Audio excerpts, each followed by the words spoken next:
Hi everyone, welcome to this channel. If you are watching this, I guess you watched the title and you were, you know, kind of like interested in that. My name is Adele. I'm 22 years old, living in Spain, um, but I'm African. I mean, it's not a but, I'm African. So that's why I'm saying this because this is relevant for the video. And I comes from a black mom, uh, and a mixed dad that I don't know, so I don't know much about him. Um, and I'm just gonna watch this because I've been. I'm sorry, I can't just watch all the time. It's hard to watch the thing. I'm trying, but okay. So like I've been watching all day. I mean, not all day because it's day still, but I've been watching videos about colorism and racism, and I just came across this video and I was like, okay, how about I react while I'm watching the video and I film it so I can like give my insights or my thoughts or just kind of like make a video and talk about this because I don't know, I just feel like that and I'm gonna do it. So here I am. Let's get started. You're gonna be watching the same video. I'm gonna do a YouTube thing like reacting video. It's gonna be long, probably. I mean the video is not that long. It's 25 minutes, 24 and something.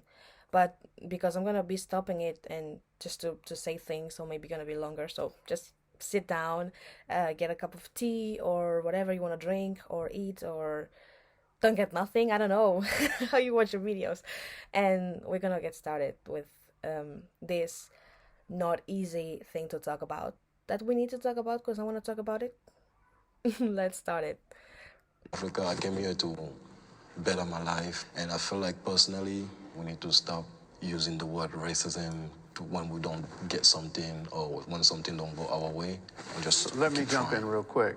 No disrespect, but racism exists, and I have to acknowledge it. And I can't just ignore it, but what I can do is not buy into the system.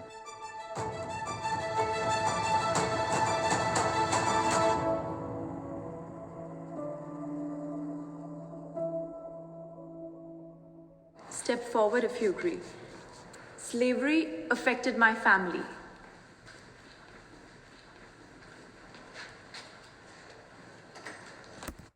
Okay, let me start real quickly to say that prior watching, like I've it's my first time watching this, so I'm like reacting right away. I'm not like rewatching this or anything. So yeah, I wanted to say just that. Like I don't know what the questions are. I don't know. Like I don't know because it's my first time literally watching this video, so it's gonna be a genuine reaction and conversation. Let's say because this is a conversation. I want this to be a conversation. Um, and I don't and I'm gonna talk obviously from my experience and I'm gonna say and do I think what I feel true to myself and feel true to me. So this is not in any ways I'm not trying to offend anyone or I'm not representing everyone or anyone, just I guess myself and kind of like on my family, but still don't know because you don't know what your family thinks, and sometimes your family can think really different from what you think. So with that said, let's start over. Okay.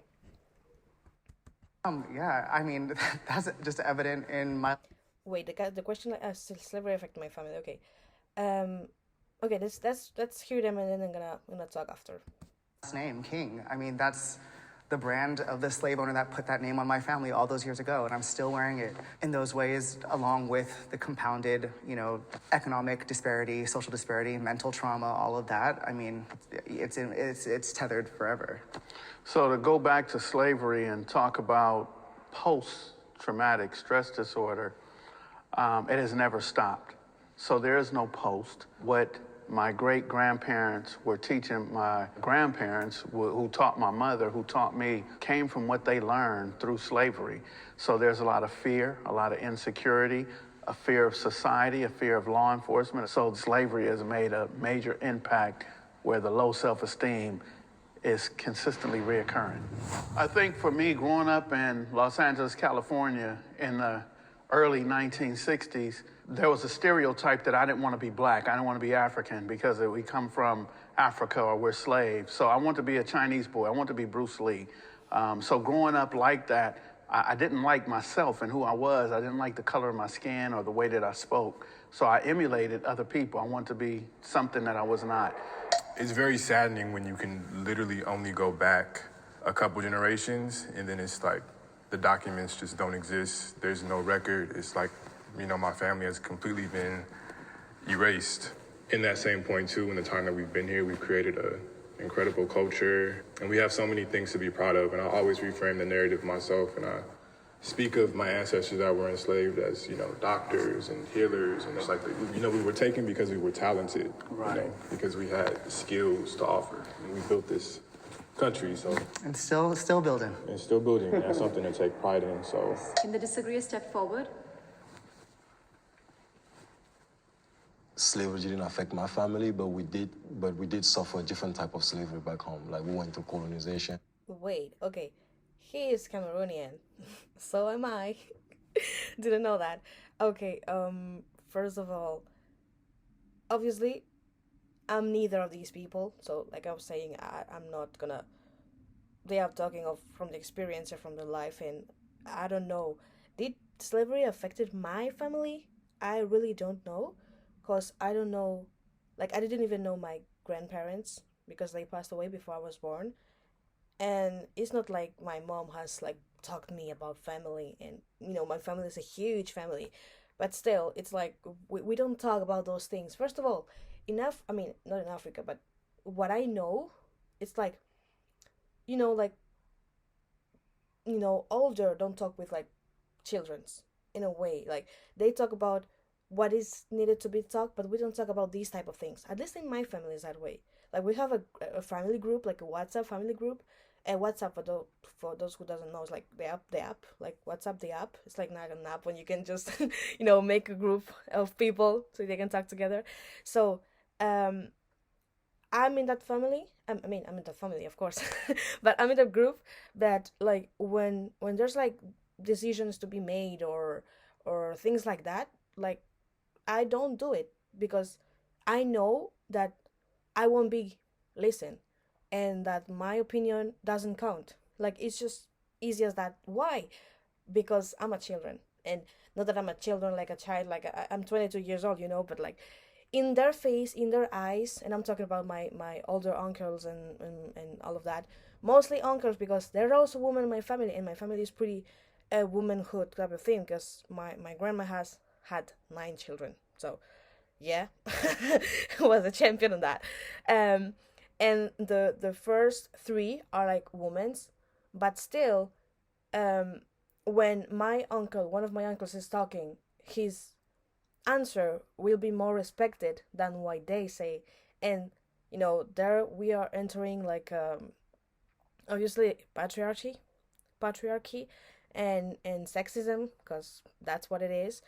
But still, it's like that's normal for them, and obviously I know that if I talk or if I say anything, it won't be listened because I'm a child, and I'm not considered as a person who has an opinion to say on whatever decision it has to be made for the family, in the family, or any kind of situation. So I just don't talk, I don't write anything except for like a hi, hello, how's everybody going, and blah blah blah, you know, stuff like that. What was the question again? Slavery affected my family. So yeah, just to say that I don't know, but I can say colonialism in general has affected my family, but I really don't know because I can't say it. But in a certain degree, I guess yes. Okay, let me hear what he has to say and keep going. Like I am Bamileke. There was a massacre of Bamileke. You guys can like look it up. They killed like more than 300,000 of my people. Okay, wait. Yeah.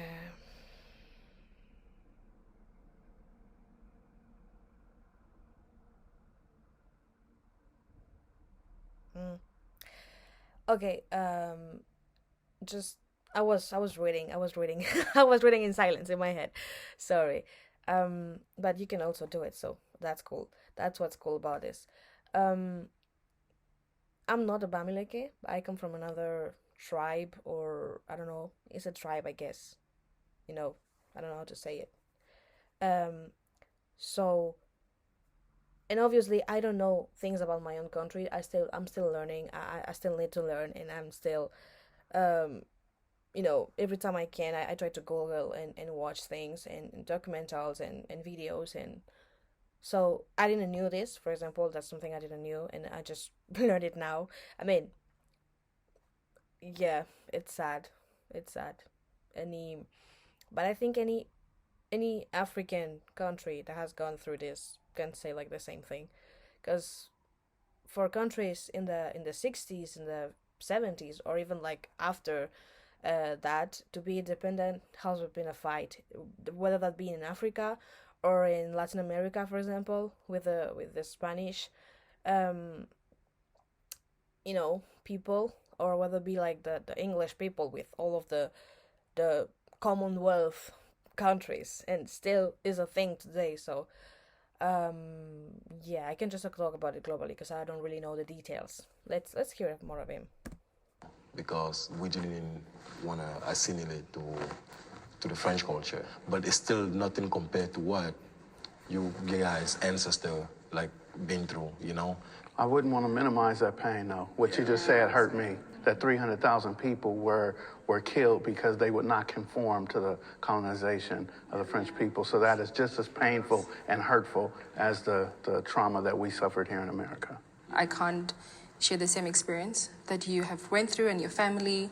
Even though we also had our own type of slavery, we had apartheid at the time, where the Dutch people took over and they wanted to just have South Africa, Namibia, and I think other countries where we could only just speak Dutch. It's somehow still happening even now. There's like a place in South Africa where it's called Orania, and it's just Dutch people there. No black person is even allowed there. So we still somehow feel that oppression even now, but it's nothing compared to what your ancestral history, has gone through. I'm somehow happy that you guys have forgiven it, even though you haven't forgotten it. Have you forgiven it? I mean, like your face, like. Do that. But me personally, no, I haven't.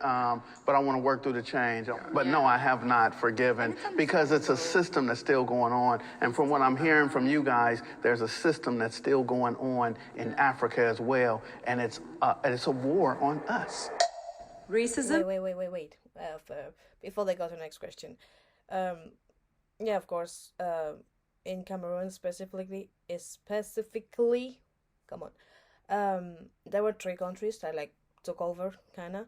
First, it was like Germany. Germany took off first, and then France took over, and also United Kingdom took over. So we had the three of them, not at the same, like French and English people, yes, at the same time, but not Germany. I think like once the French came, the German were not in anymore. So yeah, that leaves a mark in a country where like people come and tell you that whatever you're doing, whatever you know, and whatever you believe in, it's not true. It's not what you have to keep going on.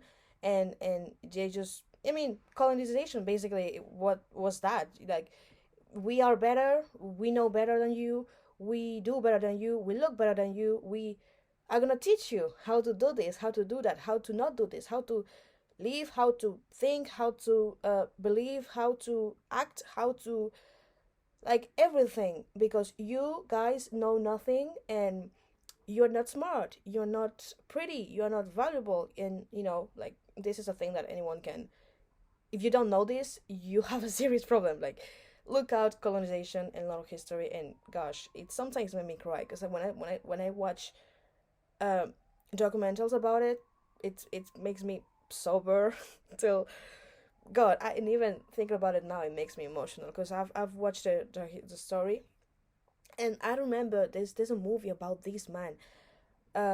Gosh, what, I don't know if it was Denzel Washington who did the movie. I can't remember right now, but there's an iconic picture that I think if I talk about it, like, there's a man like sitting on a chair and like showing the back, and he was like all all damaged by how do you say this?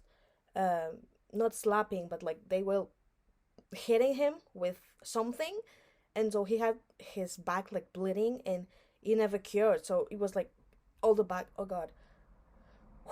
Like when I watched this already type of movie, documentary, video about stuff that black people had gone through history, just oh God, I can't control it. It makes me sad, but also so angry that this thing happened just because of our skin color. I mean, it started all there, it started by the skin color, and then it went in politics and social issues and everything else. But it started because of a skin color.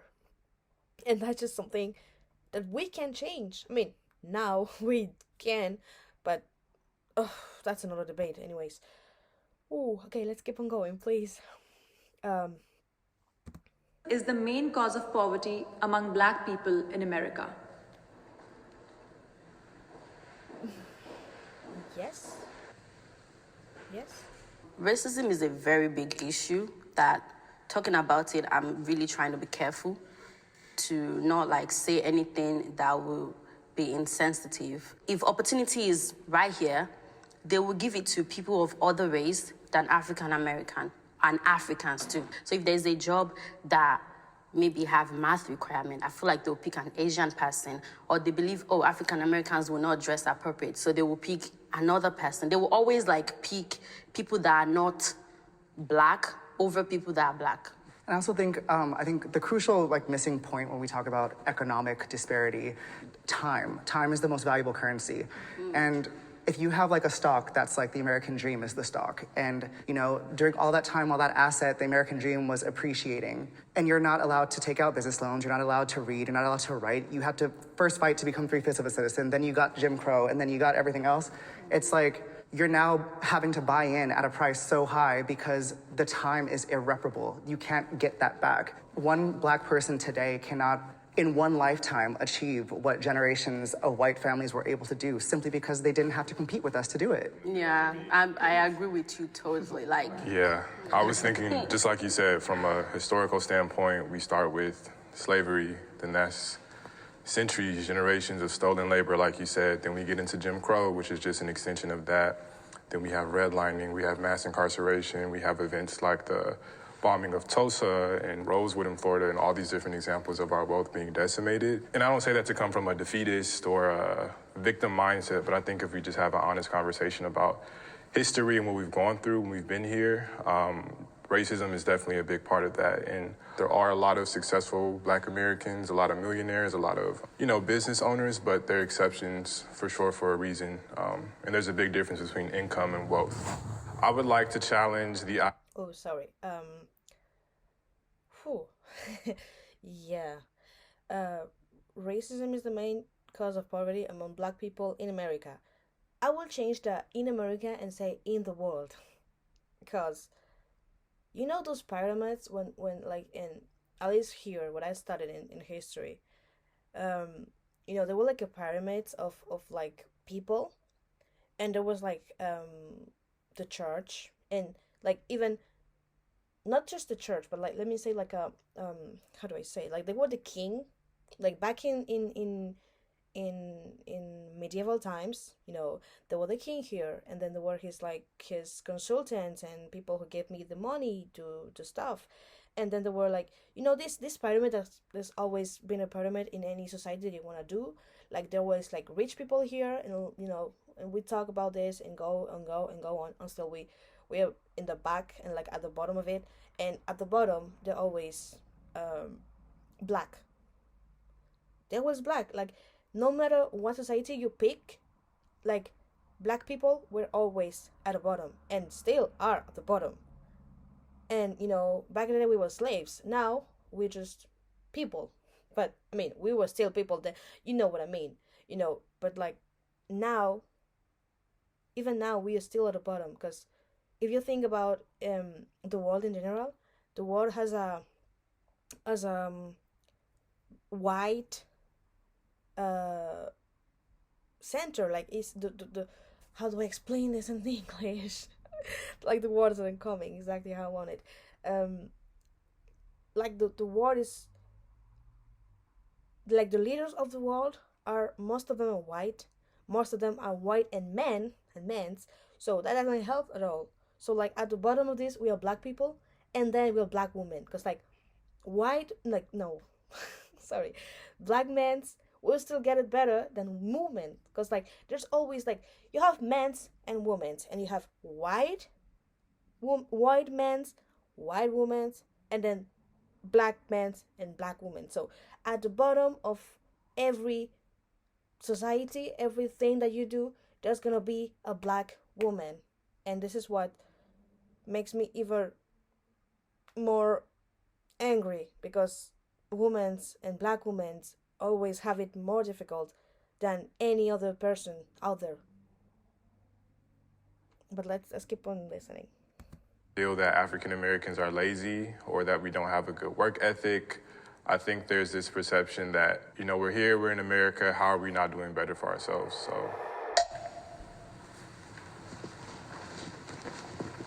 I thought I was going to be the only one staying. I was going to be like, oh, I'm about to be like Kanye West. But, okay, there's a lot of things we can use as an excuse to hold us back, to not to reach our potential. But it's up to us to look past that. Like me coming from Africa, I came here to better my life, my family. I'm the only one here.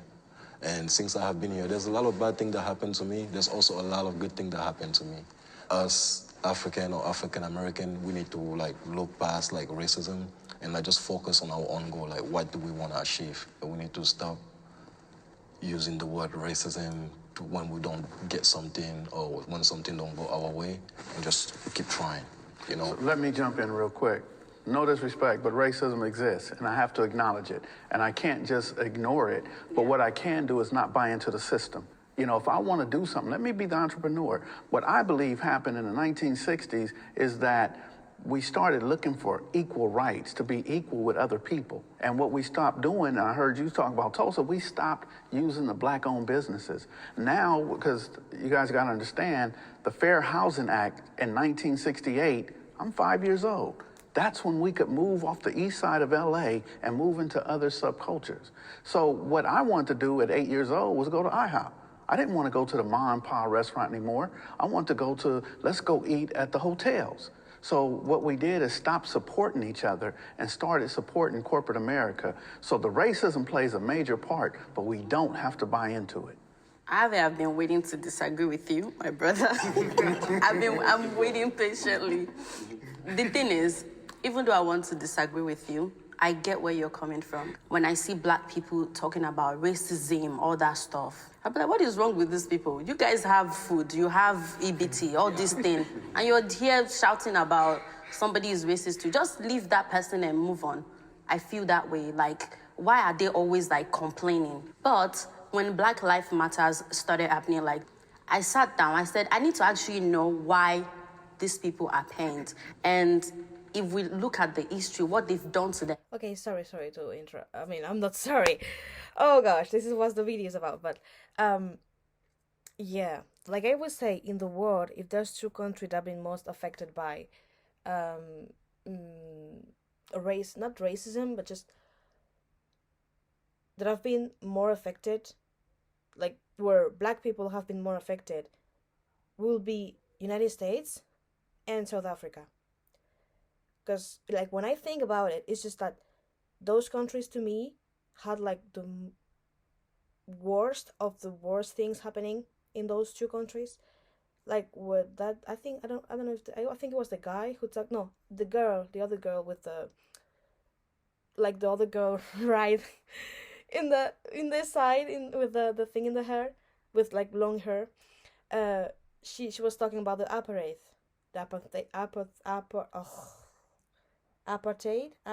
I don't know how to pronounce that.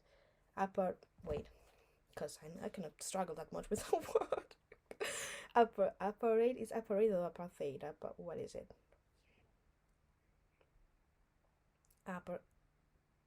Apartheid. Apartheid, is that how you pronounce it? Anyways, apartheid, wait. Oh. in it. Oh, oh, okay. It means separation. Yeah, I understand why. So when this happened in South Africa, and as I was saying, it's still happening. Uh, whenever I watch or read something about it, I'm just like, so there were times where like you get into a building and maybe you need to use a different door, or like if you go to a bathroom, you need to use a different bathroom because black and white cannot be on the same bathroom. Black and white cannot be on the same bus, on the same building, on the same whatever, because they're just simply not in the same level, not at the same level. And that's just crazy. Like that's just it's it's it's crazy to think that this was real, and it happened to millions and millions of people. And in the USA they had other stuff. They had, gosh, they had so many things. How to begin with, but like I think these two countries had like the most um violent, extreme type of racism, because it wasn't just, okay, I cross someone in the street and I'm gonna you know insult you or anything. It was in the institution, in the government, it was like everywhere.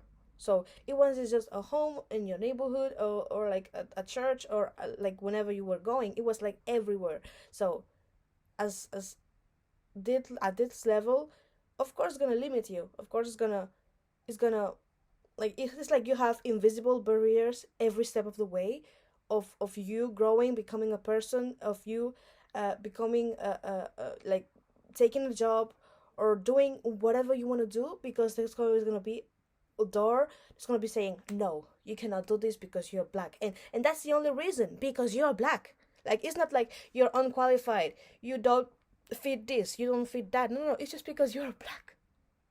So before watching, if you don't have education, and you have this or you have that or you have whatever, they're just gonna say no because you are black. And that for me it's crazy to think about, because now, like, I just talk about me now, like I can study whatever I want, I can go whatever I want, I can pick the bus and sit wherever I want. And so I'm just poof. It's crazy to me to really think that it was real and it was happening to so many people. And you know i feel I feel proud and also good to be living in this day when I can do stuff, and nobody gonna come. I mean, nobody, no, but like, racism is still a thing, but not at that level, at least. And in Spain, of course, where I'm living, it's different. Oh, okay, let's just keep on going, because I knew I'm gonna cry, but I'm not. I don't wanna do it. I'm not. Okay. Like if you actually sit down, watch some documentaries, how they were maltreated, I don't think if I'm actually born, I will forgive those people. I don't care. It's easier for us Africans that were raised in Africa to feel like they're complaining, because we were raised through struggle. Like I barely even have water, and you have water, you're complaining. But then it's not about the basic necessity or about how we are raised. We are raised like, I don't want to say way better. We might not have resources, but there are some way, like our own people will not look down on us or put us behind. So it's in their nurture that way. Like they just can't overlook it. And if you sit down and watch everything that the forefathers have been through for real, I changed my mind. No, they need to be angry. However, they should still move forward. I mean, we have police brutality back home too. True. We have, like, if you go to Cameroon and then you see how that police officer treat us, and they're black just like us, you're not even gonna believe it, And I'm sorry. Like, yeah, like the phrase that was like making me laugh is like, they're black just like us. Yeah, I mean, true, of course. And you can believe, you can think that racism is most, I mean, when we think about racism, we think like it's just, white versus black, or white versus any other person, ethnicity, whatever. But you know, it happens between black people, it happens between white people, it happens between Asians, it happens between Latin American people. So it happens everywhere. That's the thing we need to just first acknowledge. And yes, it's true that it's always, most of the time, you know, is white versus black. But we need to stop just saying that, you know, we need to see wider. We need to open the window and be like, okay, there's this, but there's also this, and this. So like the girl was saying, when I was little, I had to go, you know, to how do you say it? Like I have to go get water through how do you say it? Wait, I'm looking for the word. Google Translate. Thank you very much for this, because I'm like, huh? Wait. A pit. So I had to go to a pit to look for water, you know, and it's me. I'm not talking like 50 years ago or whatever. And I wasn't living at a village, you know, because like then when I say like, you know, what it's like funny to me, like she was saying, like when you hear other person complaining about racism and this and that, you're like, is that a problem? No, they're a problem, but like you're like, is that a problem? I have to get, you know, to get up, go bring water, go bring this, go do this, you do that, blah, blah, blah. And like because there's a thing in Africa, most of the countries still to this day, they have to keep fighting for basic necessities such as having a good house, having a place to eat, having food, having water, having electricity. Because when I was little, there were times that electricity would be off and you don't have a lantern. You go bring the oh, I'm forgetting words right now. I know the word, but I'm forgetting it. You bring the thing and you turn it on. How the word's not coming to my mouth. Let me look for it. It's not coming to my mouth. Candle. Thank you. So you have to go bring a candle and just always be ready, because you know that at some point of the day or of the week there will be no light. And in that moment, if you are like doing your homeworks, you have to stop doing the homeworks, because you're like, how am I gonna do the homeworks without light? So you bring the candle and you keep doing your homeworks. You know, that's how I was raised. And I was there. I lived in Cameroon for like 8 years of my life, so it's not that much, but that's experience I have from an 8 years old, you know, girl. Like I had to go to the pit to bring water. I had to you know, make my homeworks with candles. And you know, I'm not gonna say walk to school, because like my school was really far, and I would take a motorcycle to go there. So that at least, you know, I'm a lucky girl, you know, from when I come, I consider myself a lucky girl, because I know that families that can't afford that, they can't afford sending the whole family to school. And you know, when you have to send people to school, you're just starting with the boys, and that's always a thing. You start with the boys, and the girls, there's a point like if you don't want and you can go to school, you just stay at home and you do the task. And that's how the patriarchy, it's you know, keeps going. And that's how the sexism keeps going. Because like for example, when I watch documentaries about periods, about girls having periods, here you just buy things and you're like, okay, you know, you're in pain, you take a pill. You have a problem, you go to school, to the doctor. And if you're really in pain, you could be like, okay, I'm skipping school today, because you know, I can, you know, ask later for friends or whatever to give you the homework of the day. But there, if you are like that, I mean, I don't know, because I was lucky to come here early, so I didn't obviously, you know, have that there. But when I watch documentaries about that, and I'm like, okay, that girls who skip school because they have periods.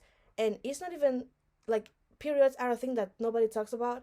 It's something bad, it's something dirty, it's something. So there are a lot of connotation about it. So if you have period, you stay at home, because it's a shame that somebody can see you and blah blah blah blah blah. So here are the levels we're talking about, because like when we talk about this, we need to be like talking of different levels, because they're like different levels, because they're different countries, different continents, and different backgrounds. So yeah. And in Cameroon, we have this. Have you guys heard of the word like tribalism? So Yeah, it happens so, in Nigeria. yeah, so we do get oppressed too. And I agree. so when I'm saying like we need to like look past that, I'm not saying forget what happened to you guys or me. At the end of the day, we cannot just sit and just grieve on the past. We have to be able to move on, but not forget. That's true.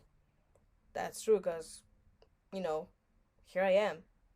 Here's my mom. My mom, she came as an immigrant, as many of those who take the road and come here by car.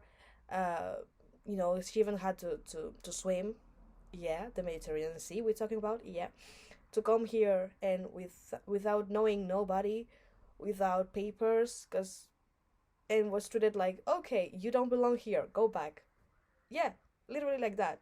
And it took her time to find a job, to get the papers, to have a stable life, to come back to me, bring me here so I can have an education, so I can be seated down here watching a YouTube video with internet in my home. And of course, how I'm not gonna acknowledge that,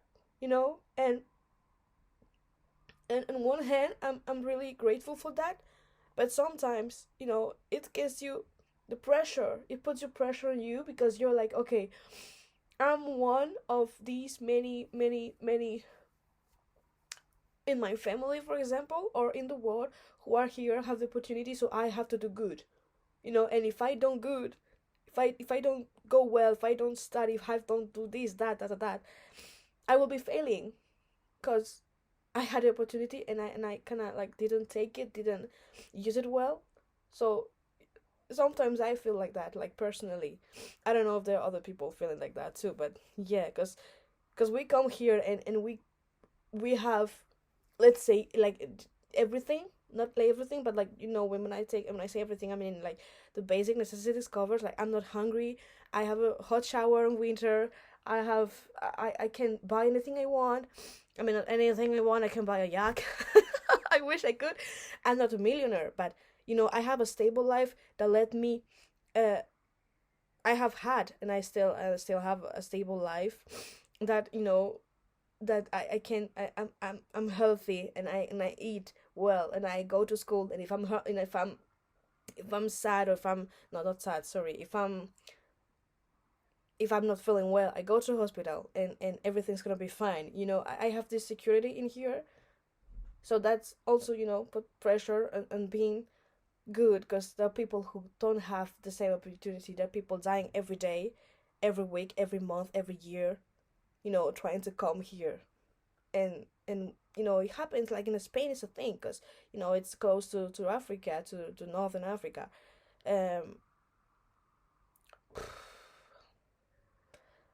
Okay, but on the other hand, you just, as he said, you cannot sit down and be like, oh my god, everything that happened and this and that. You have to push forward, and try to see what you want to do and keep going, because that's the only way to do it. You just wake up every day and be like, okay, let's keep going with this, because you have no choice. What is the options? The option to like sit down and watch everything and being angry all the whole life about everything. And it makes me sad, and I cry every time, because I say, like, I'm crying even now. So imagine me watching a documentary. I'll be like sobbing my heart out, and whoa. Okay, keep going. If I could choose a place to live, it would obviously be my country. I love my country, but right now, my country is not the best choice for me. There's a little genocide going on in Cameroon right now. So many innocent lives have been taken. If I was still in my country, the opportunity that I have here, I would not have those opportunities there. Hip hop reinforces stereotypes about the Black community. Yeah. In South Africa, we have our own version of hip hop, so we call it kwaito. So they would rap in our own language, we call it vernac. So back home, it kind of did reinforce some stereotypes, because now when you go out in the world, people will just classify you under one group. And growing up, also looking at American entertainment, looking at the hip hop that's done here, I'm like, oh, well, you're rapping about drugs, you're rapping about this. Of course it's going to happen. Of course you're going to go to jail. But getting older, you see the culture as well of hip hop. I had to understand that there's a culture within that. I was alive when hip hop started, and it was during a time where people rapped about what they saw, what they wanted in life. And then it became where people rapped about what they had been through, what they had gotten over, used to sell drugs, used to hurt people, but now this is who they are. And I think it's gotten into now, and in our day and age now, it's where people are glorifying and wanting to pretend that these are the things that they do on a daily basis when it's not. So it went from storytelling to now really it's truly storytelling, but it's unhealthy for our culture. I don't want to on my radio and all I'm hearing is, I put a bullet in it, something. Like, I'm like, eh? That's what you would do? No, like, and then it's like, it's all about like, talking about female body type, the booty, the thing, like, don't talk about my booty like that. So I don't want to listen to something that portray me as a female that way, or something that is talking about how you put bullets in my head. Like, if you actually do not come to America and see for yourself, you will think that most African Americans are carrying guns around and they just shoot randomly, or they just grab your ass or something like that. That's Wait. Okay. In like the next videos, I don't know when it's gonna be that, but we need to talk about the guns law in USA, because that's something I'm like, I don't understand. I just simply don't and can and won't understand how it's still in 2023 that we are now happening this type of things where like someone, man, woman, I don't care, gets up, wakes up and go to a school to shoot people, goes to a bank to shoot people, goes on the street, in a club, or whatever he's going, she's going, whatever. It's like, I still don't understand how we, or them, because it's not me, how they, how it's happening, how it's still happening. Because you can think like, after one incident, you're like, okay, we learned a lesson, we learn, we're gonna change. No, still haven't changed. And I'm like, I just simply don't understand that. That's something apart, so let's go back to the video.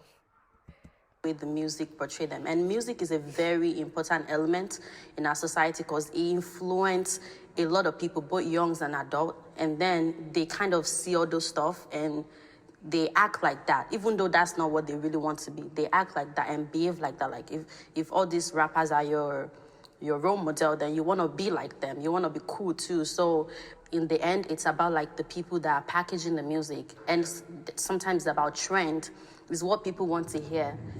The American dream. Wait. When she was talking, hip hop and stuff. Of course, it's a style of music, but it came from a subculture. I think I don't know if it's like culture, like subculture. I think it's a subculture. I'm gonna say like that, and of course comes with like as how, I don't know his name. I forgot his name. He said like it was about storytelling before, about people's like real struggle and problems and things that they wanted to do, have, and whatever. And now it has become more commercial, like every other type of music. And it's true that especially for Black people, it is a stereotype. Sorry, it's a stereotype because it portrays a way of behaving, a way of dressing, a way of talking, a way of walking, a way of swagging even. So of course you're like, but you're like, no, I'm not, not every Black person or can relate to that, because it's not true. And like, I think it happens in general, like in art, when there's a Black woman, like most, I don't know if most people, but like many people think, like maybe can think that a Black, just because you're Black you can sing well, for example. And those are like kind of like what they call like good stereotypes, because it's like a positive stereotype, but also that is not good, because you're reinforcing an idea on someone, and in this case not as someone, you just reinforcing idea on like a part of a population That's not true. Just because I'm black doesn't mean I can't sing well, you know.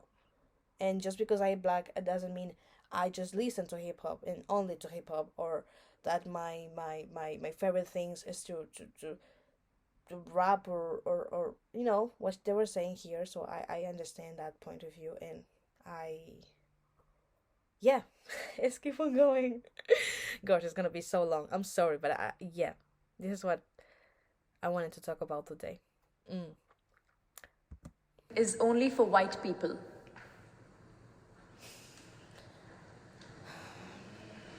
I believe that the American dream is only for white people because it says equal. And when we talk about equal, there's no equality between the 1%, the Rothschilds, the Rockefellers, the Trumps, and the people who really run the media and things of that nature. So for black people growing up in America and living in America, we could become rich, we could become wealthy, but we are not on the equal playing field of white America.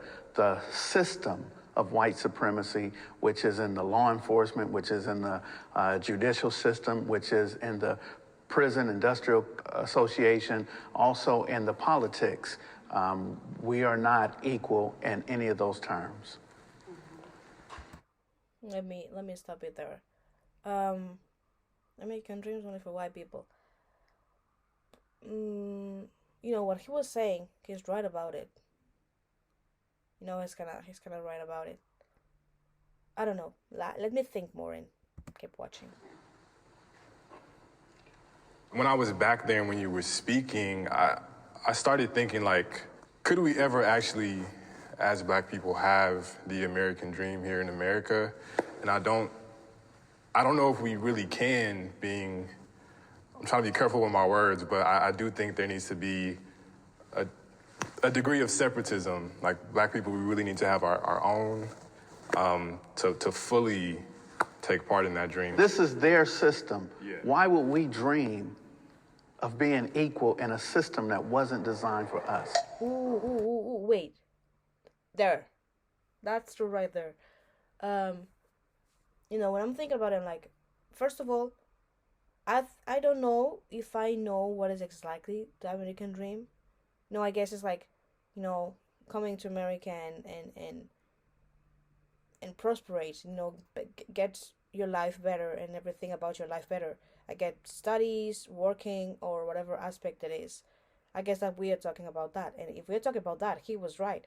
Like, I don't think black and white people can be equal in a system that automatically does not that make black people being inferior, or doesn't let them be as equal as they are.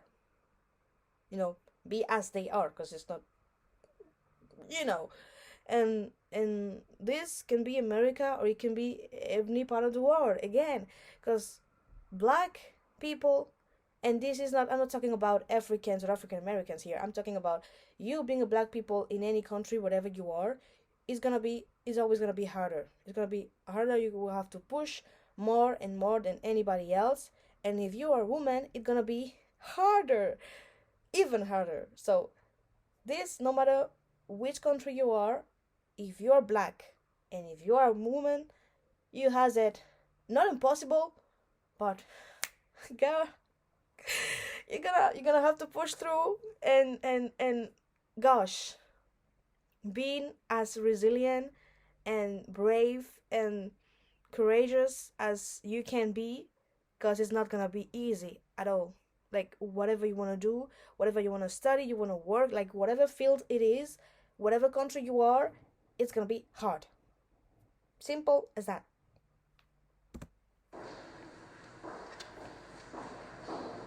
The American dream, at least the way that I define it, is, you know, freedom of opportunity, freedom to choose what I want to do, freedom to acquire wealth the same way that anybody else can.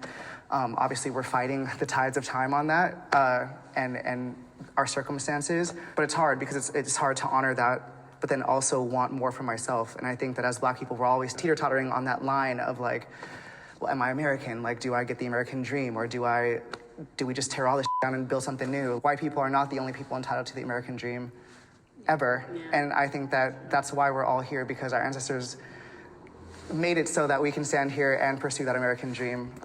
Okay, I'm gonna stop it there also because, this is, obviously this is American versus black, Africans versus African American.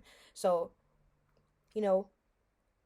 United States, as I wanted to call it, because sometimes I get not mad, but I'm a bit tired of America. America's a continent. To start off, okay, as exactly as Africa is a continent that people, I don't know. I'm astonished by people who still doesn't know that Africa is a continent till this day. That's something I'm like, if you're watching this and you didn't know Africa was a continent,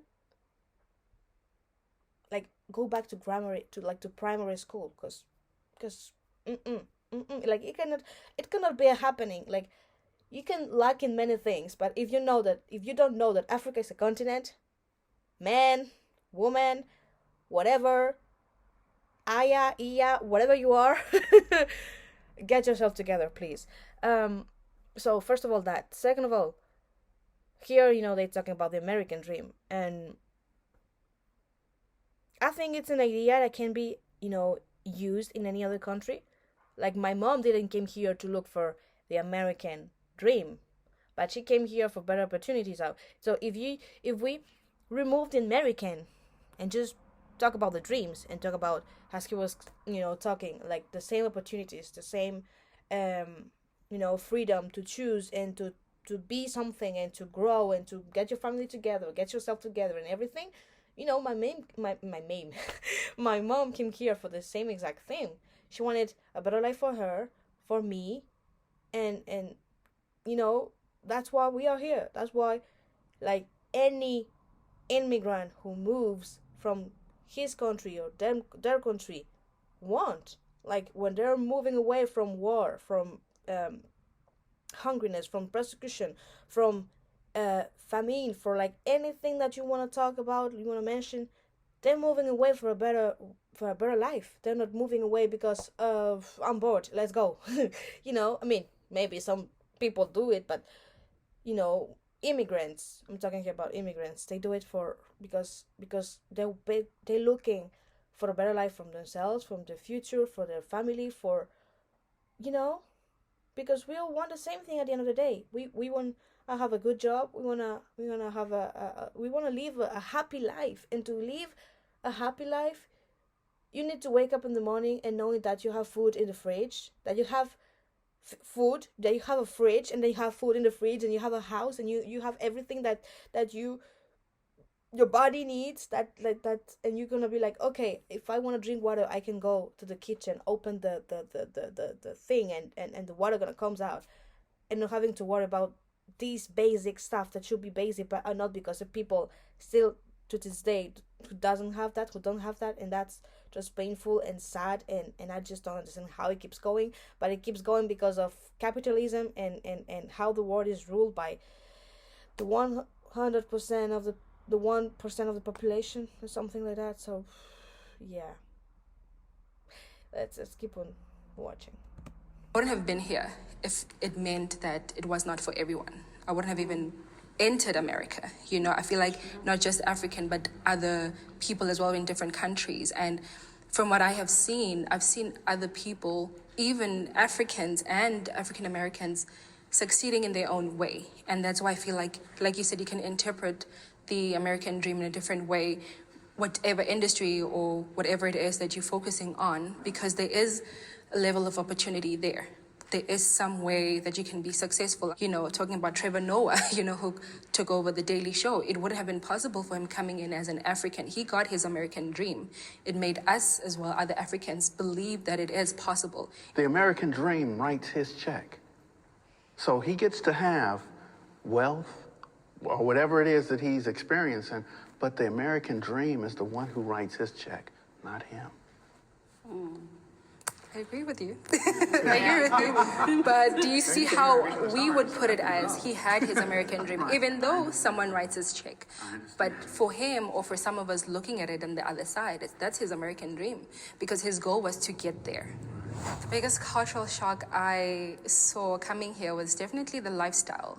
because the lifestyle I saw of America, especially Los Angeles, was portrayed as a very rich lifestyle. And of course, I came here as a student, and coming here, living here, and seeing the reality of it, seeing different homeless people, disadvantaged people, was really a cultural shock for me because I didn't expect to see that. And let me stop her there, because yeah, that's another thing. Like, the let me think about what I want to say. Not that I've watched it or like thought about it, because as I told you, I was 8 years old when I came here, so it wasn't like I've been thinking things, like meaningful things or important things, anyways. But the vision that is portrayed, especially in Africa, about the rest of the world, is that, like, for example, United States and Europe and like, you think about those countries, like white people's country, and you're like, oh, they're rich, they're good, they have everything. But then you come here, you're like, so there are also poor people here in Spain, in France, in whatever country you choose, in the United States. Like, poor people are everywhere, It's just that they concentrate in Africa and parts of Latin America and parts of like everywhere, really. But but you understand you understand my point of view, please? Can you, I hope you understand my point of view. But yeah, so it's like that, like she's saying, like you idealize it and you think like, oh, they're good older, because of what you see on television, and the thing is that it's not real. It's not real. Bad things happens everywhere. People are poor everywhere. And yeah, so the world is like that. I guess also the way people were handling each other, because coming in as an African, I thought people were together. But since being here, I saw that there was a huge divide, or there is still a huge divide within the African American community themselves. If he had stayed in South Africa, would he have the same opportunity that he had here? No. Like, so corporate is writing his check, but like us growing up, the reason we move here is because we don't have it better back home. Like like for me, I'm the first person ever in my family in America. Everybody else is back home. Everybody's depending on me. All of them, my mom, she's dying to come here. Like, she's willing to do anything just for her to be in America. So for me, when I look at those like little things, I'm like, yeah, American dream is for everybody, Like, yeah, we might not have the same opportunity as the white people, but there's still that little chance that a lot of us back home are willing to take just to get here. I trust. Oh, like I was saying before, my mom came, then I came. So in my family, I mean, I still have an uncle here, so that makes 3 with my little sister, 4 of us. There's like 4 of us here in Spain. And when I was little, I feel like before this, I lived like 2 different lives, like 2 different universe, even like two different things, because when I think about myself back then, I don't even think I knew that it was a country in the world called Spain when they speak Spanish, and they were like white people, and here I am. So it's kind of like that. And it also helps that I was a little kid, that I just like this has been my experience. Like it literally was like that. My mom, as soon as she came, like as soon as she came for me, it was my first time taking a plane. It was my first time like seeing her, because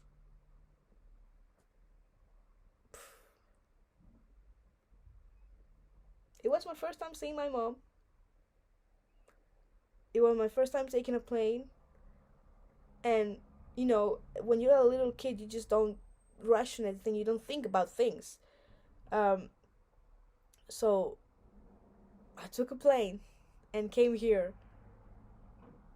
new country, new continent, new country, new language, new culture, new everything. Like everything was new. And of course, you don't think of it when you're little. You just, I don't know, the brain and human beings just adapt. The adaptability that you have as a child, that you just absorb everything, and that's how. I didn't know how to speak Spanish. I didn't know there was a country in the world called Spain. I didn't know. I knew it. I knew anything. I didn't know things. So like it's funny now when I'm thinking about it. I'm like, how did I did it? Like how did I did it? Like actually how? I still don't know how I did it. I just know like my brain did it for me, I guess. Um, I adapted. I started going to school. I learned the language. I started to communicate, and here we are in 2023. And sorry, and yeah, in 2023, I can say it correctly. And here we are talking in English because I used to speak English now, even though it's not, as best as I'm doing my best on this. Um, so yeah, life is changing, and definitely, you know, now I'm starting to build my life. I'm studying. I mean, I finished studying, but I think I will be keep studying. Like right now, if I want to study anything else, I can go to university or do whatever, and I'm pretty sure that my life's gonna be more easy than my mom, and that's something that I own her. Like I cannot say anything else about it. So sometimes you can fight with your mom, but like sometimes when I fight with my mom, I'm like, okay, you can be angry at first, and you can be uh you can disagree with your mom and so many things, but for me especially, it's like, okay, but she's still my mom.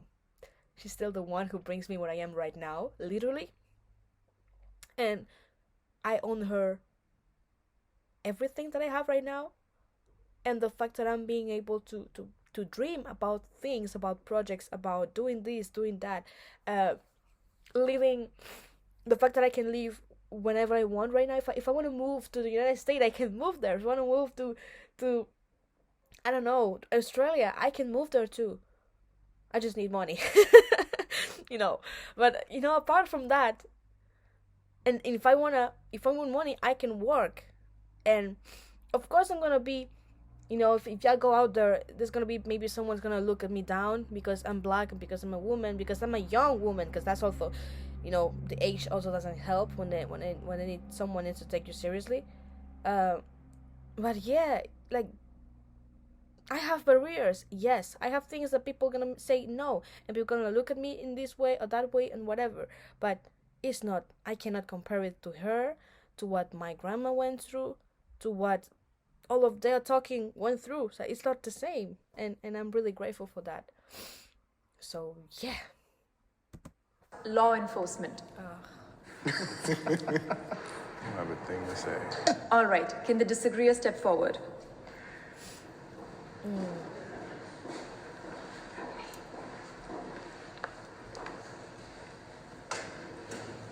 I got married to a young lady who did 15 years in prison for a robbery she didn't commit.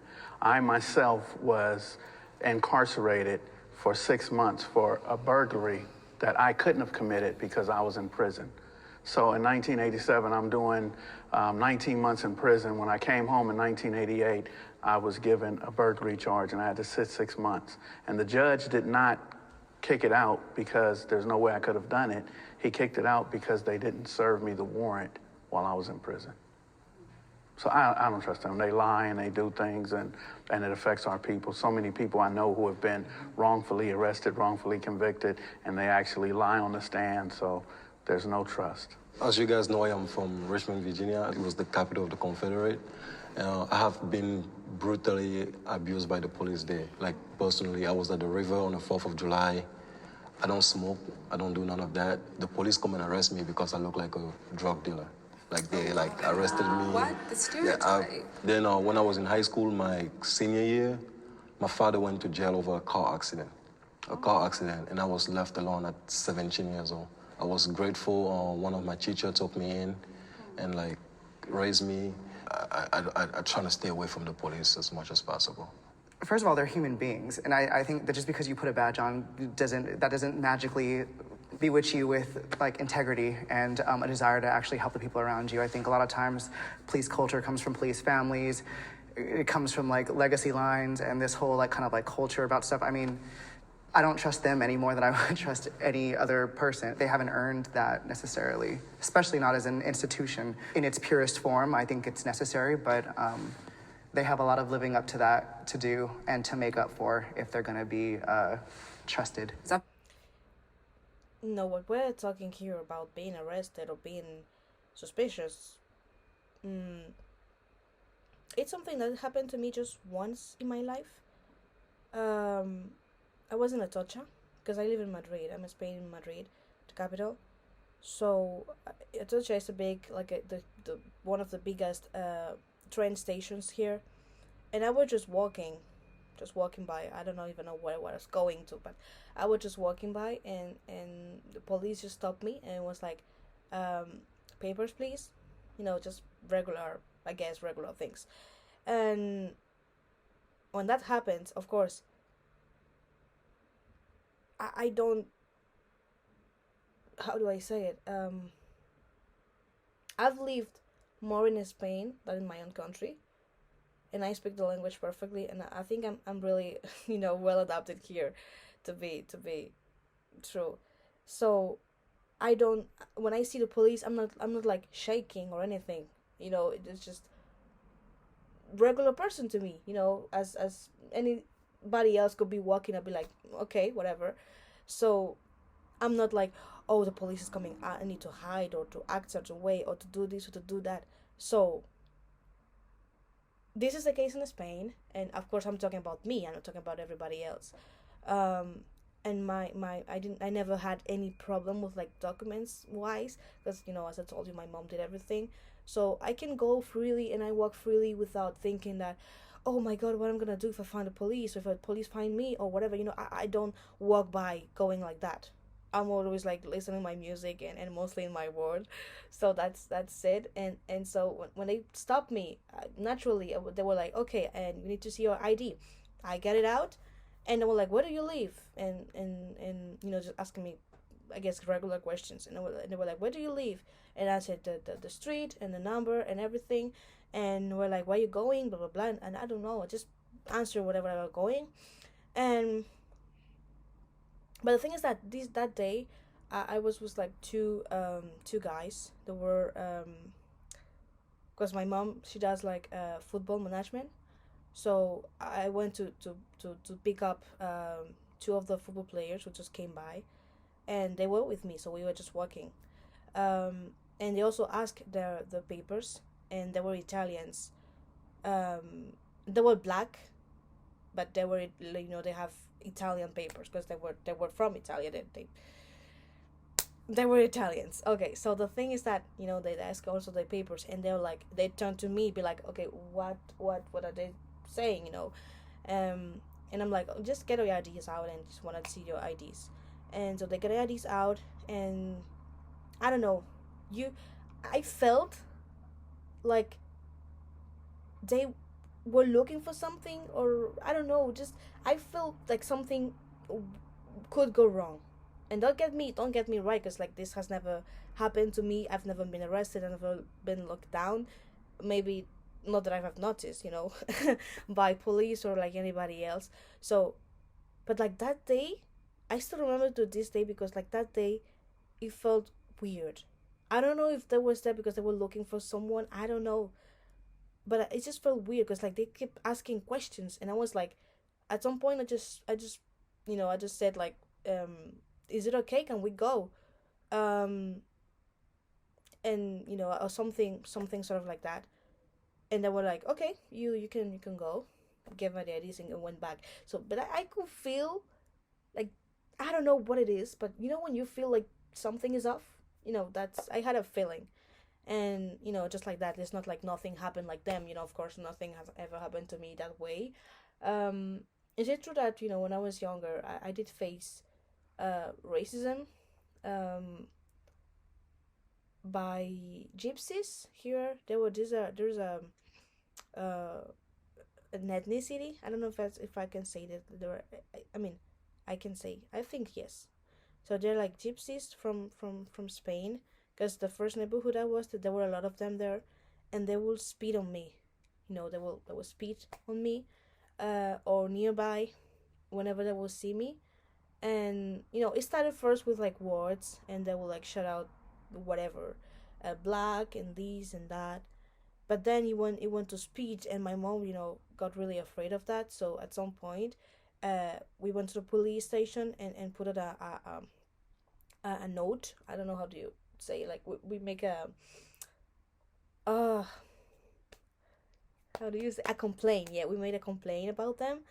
And it passed quickly. It's really passed quickly, because we there wasn't a need to be, uh when there wasn't a need to be called by the police to school. That would be crazy, first of all. Just saying this phrase, like, imagine you've been called to school by the police. But we never got there. So that was, it all passed away. And also because we moved, so mainly. But it passed away before we moved, so that's also cool. But I think, except for that, I've never um been in a situation when I'm feeling like, oh, someone being racist to me. Or like, I've never feel it, or think that way. Maybe in my back someone was saying things, or like thinking, because it always starts with the thinking, with the thoughts, with like someone's thoughts. And of course, I don't read a brain, so I don't know if like this person who's looking at me is actually being like, oh, she's black, or this or that. I cannot say that. But what I've been living, in the time that I've been living, I've never felt that someone was racist to me. And that's, I'm pretty lucky, I can say. But I shouldn't be feeling this way, because it's like, it should be the norm. That's what I that's what I wanted to say with all this story. Like, it should be the norm. I should be walking by, and not be observed like I'm an extraordinary dinosaur who was, because sometimes I don't remember that I will do my hair, like, I will just get it afro, and go to school with that. And people, my people at school would just look at me and be like, whenever I will pass by. And that's something you cannot erase, as you cannot erase your skin tone. So I have black curly hair. What can I do about it? I can just style it whatever I want. And if I don't feel to style it, I can just know an afro and go out. If you're bothered by it, well, that's your problem. you know and that's really something I try to do since I was a little girl. I never felt ashamed. It's true that I was sometimes, when you don't feel, personally confident, you don't do that day, because you're gonna be looked over, or maybe they're gonna say comments and say things. But you know I never let that really affect me, because still to this day I do whatever I want with my hair. I put braids. I put different colors of braids.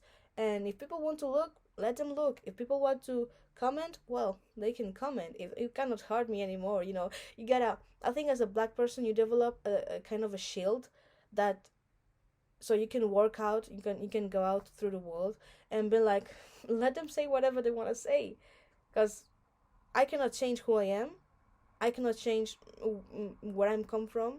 So you're just gonna keep shouting, go back to your country. And I'd be like, well, I have IDs, like I have Spanish IDs. So if that's what marks my country, then I'm from here. And if you tell me to go back to my country, well, pay me the ticket for the plane. And even if you pay that, it's not like I'm gonna go back and be like, hey, just because you say so. So you just gotta live like that. And I know that in because I'm still young, and I will be.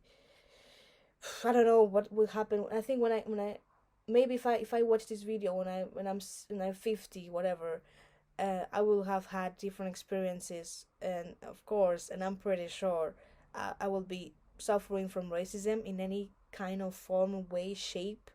But I won't let that turn me down, or at least I will try that for this, like, not to let me down, and not to harm me in any kind of way, because I cannot change who I am, and cannot change my skin tone, and I cannot change where I'm come from. So, yeah, I can just say that. Gosh, I speak a lot. Go back to the video.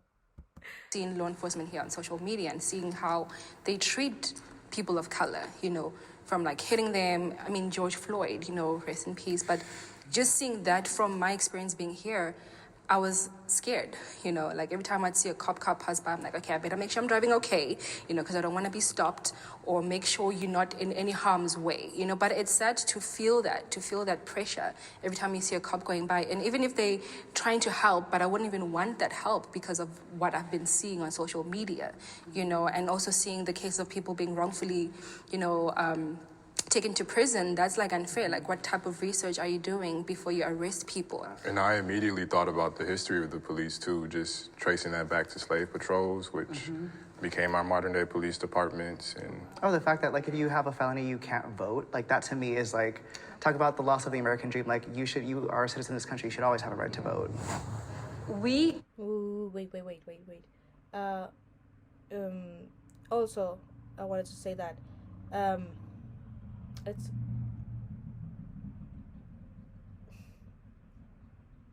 the motorcycle. I hope you haven't heard it, but I just heard it, so maybe it's in the audio anyways. The police thing happening in the United States is really extreme. Those cases are really extreme. And also, I'm pretty sure it happens, in many countries. But like I said, in Spain, it never happened to me, so I don't know. But I guess it might have happened to people who goes like to different manifestations and stuff like that. But I don't think it's at the same level as what happens in the United States, because they're just another level. And for example, like she mentioned about the George Floyd thing.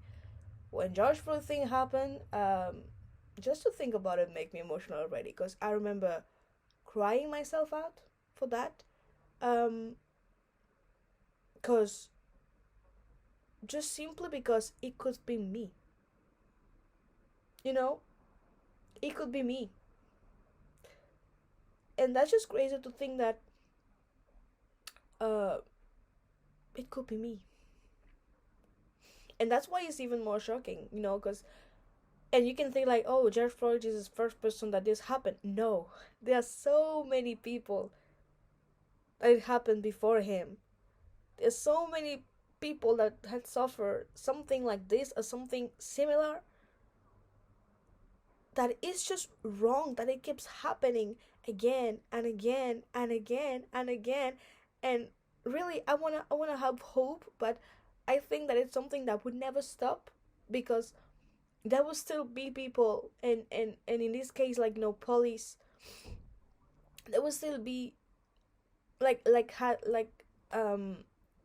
white man t-shirt, the man with the white shirt say, he was like, first of all, they are humans. Yes, they're humans, and they are not perfect. We understand nobody's perfect, but they're humans and not perfect. So like he was saying, like what they do, how they act, comes from the education that they had at home, and the way they grew up, and the things that they believe in, the things that they support and everything. Because you cannot tell me that white man, the one who put his knee on George Floyd, was feeling threatened by him on the floor when he was saying, I can't breathe.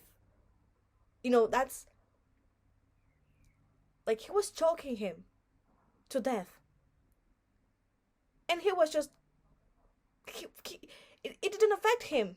Someone telling you I can't breathe, and I will stop. Like that's the way I think. And I don't need to be black, white, Asian, whatever. I just need to be human, to just that way. So for me, when I remember, when it happened in June, I don't remember the date, but it happened in June of 2020, sorry. And I remember watching the entire video and look at, like, I don't know if you can, I have like frissons of my body right now just thinking about it. Because it's crazy that things like that still happening in 2020. Because it's just crazy. It's just, I can't understand. I can't, and I don't understand, and I won't understand, because it's just crazy that things like that happen, that a police man, woman, I don't care, white, not white, I don't care, because if it was a black person, if it was a black police, it will still be the same thing. I mean, it's not exactly the same thing, but he'll have killed someone and been accused for it. I hope so. So it's just crazy to me that things like that still happen, and we haven't learned a lesson, and United States haven't learned a lesson, and they haven't changed any law. They haven't put any type of real change to make this better, to make this situation better. And as she was saying, like, for you as a human being to seem like a police and just be like in panic mode attack, to be like, okay, view, like, yeah, like your head going like, oi, that's like a problem, alarm, alarm, alarm, alarm. That's stressful. That's you're living a stressful life every time you see a cop across your life. Imagine you're gonna live like 90 years. Like, you're gonna tell me that for 90 years of your life, every time you're gonna cross a cop, you'll be like, alarm mode, I need to be careful with what I do, what I say, however I behave, because he can send me to prison, because he can kill me, like, literally he can kill me. And just thinking that way, I can't comprehend how is still a thing. Oof, okay. Are obsessed with race in America.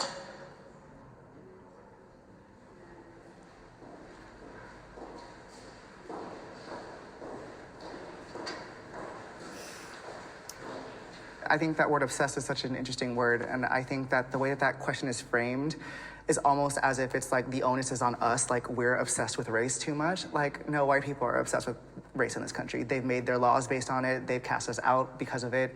They've like destroyed entire groups of people because of it. So, I mean, we're just living in the ripple effects of the stones that were cast in the pond of history. So we're just reacting to it. So we would rather just be human beings and American citizens and, you know, people that are pursuing an American dream. We'd rather not have to think about race, but that, we did not draw first blood on that. What else do you? Whoa, wait, first, after, before he keeps going. How true is that? Like, how true? Like, sometimes I think to myself, what about if we didn't live through, you know, like, country divisions, and you're Spanish, you're French, you're this, you're that, you, like, nationalities, all of those stuff. We're just, first of all, humans. And I understand, of course, you can undo history, because you cannot, you can do that, but gosh, the way the place that you are born matter, the place that you live in matters, the place that the people that are with you, like your family, your background, your surrounding matters. Like, everything matters. And when you're black, like, it doubles or triples, or however you want to say it, because those are the things that are gonna condition you, help you or not, to become whatever you are now. You know, the way I was raised speaks through me. The way the experiences that I've accumulated speaks through me. So when I'm living my life, everything that I do, however I think, the way I interact with people, everything that I do, everything that I am, is because of what I've been through, is because of what I've been taught, because of what I've been experiencing, and what I've been listening and you know, taking here and there. So yeah. And the race question, we're obsessed with race in America. We are obsessed with race in the world, because it's not the same being American, being Mexican, being Cameroonian, being Egyptian, being Australian, being Korean, being whatever you want to say. It's not the same, you know? And white people will always have more privilege and more things and more laws and more whatever you want to say that anybody else, because they make the world the way it is.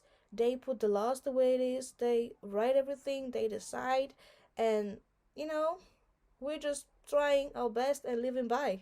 And so, in that way, yeah, it's true.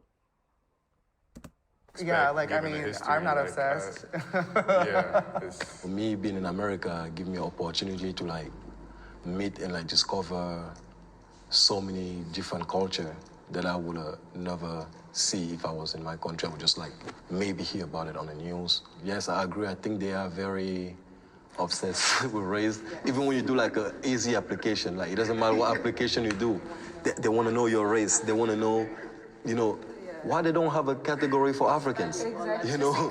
That's why I'm checking out every time. Like, They want to know everything. The thing that pissed me off the most is that when they see you and they be like, oh, you have an accent. Where are you from? Like, who cares where I'm from? Just sell me this thing and let me keep going. And then when you tell them that you're African, they be like, what country? Yeah, they're so obsessed with where you're from. Oh, I'm sorry, but just a joke. That if they know that Africa is a continent, not a country, you know, because every time, like here in Spain, my experience, like with living in Spain, is that whenever they're like, first of all, because I speak Spanish so well, I mean, I consider, you know, I speak Spanish well, and I don't have an accent type of thing, as you was saying.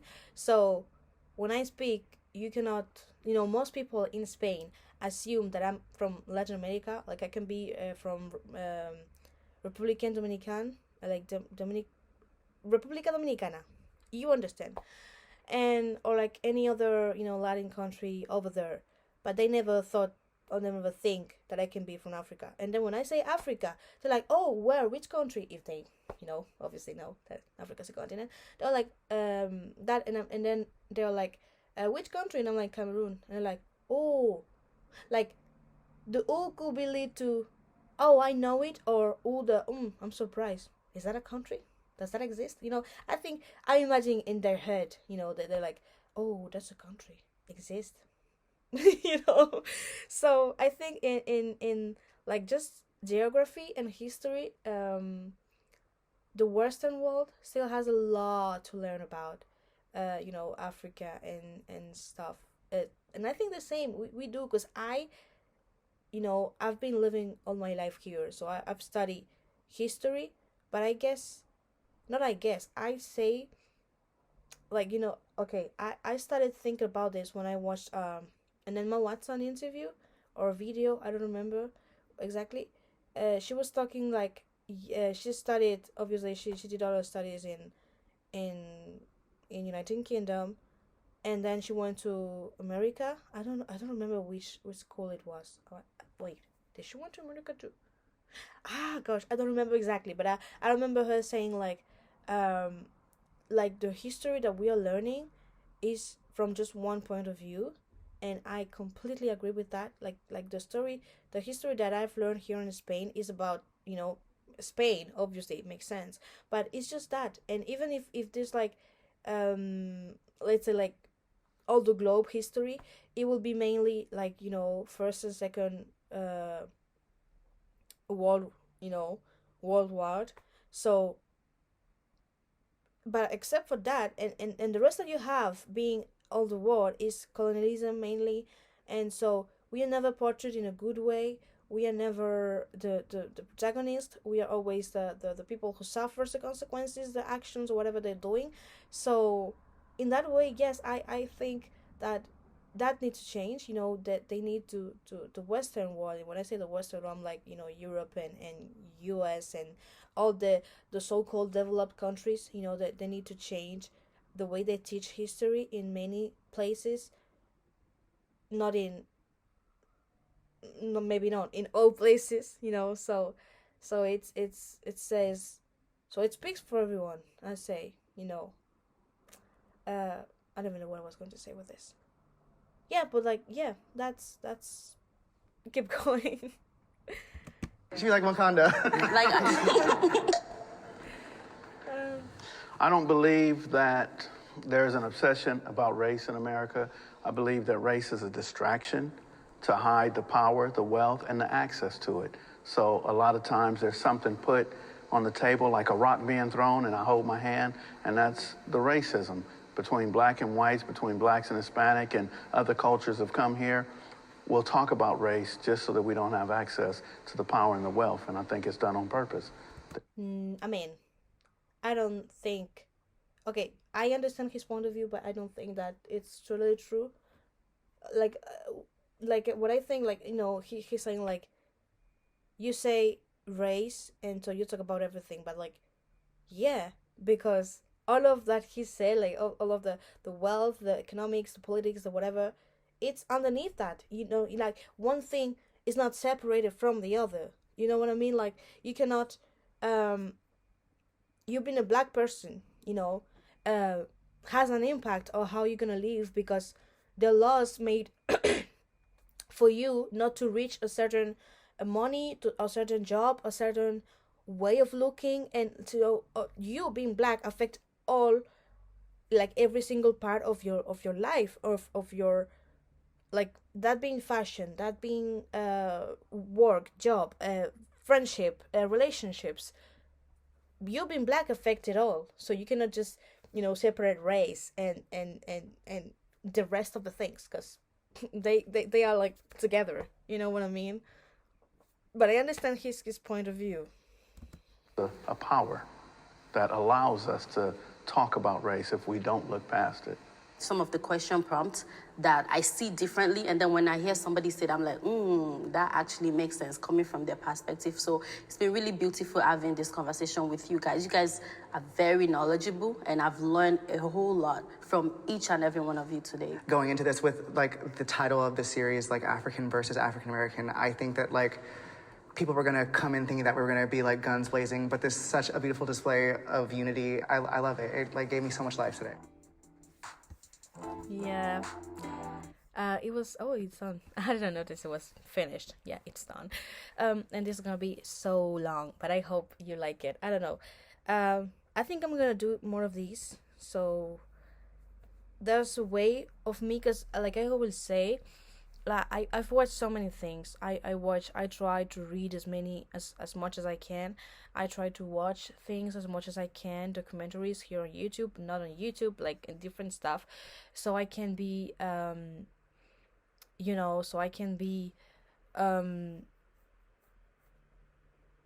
informed about stuff, and work with, like, knowledge. I love knowing stuff. First of all, I think I'm a very curious person by nature, and I just love knowing stuff, and if it's gonna be something that's gonna, I'm not gonna say improve my life, but if it's gonna be something that's gonna be good for me, then yeah.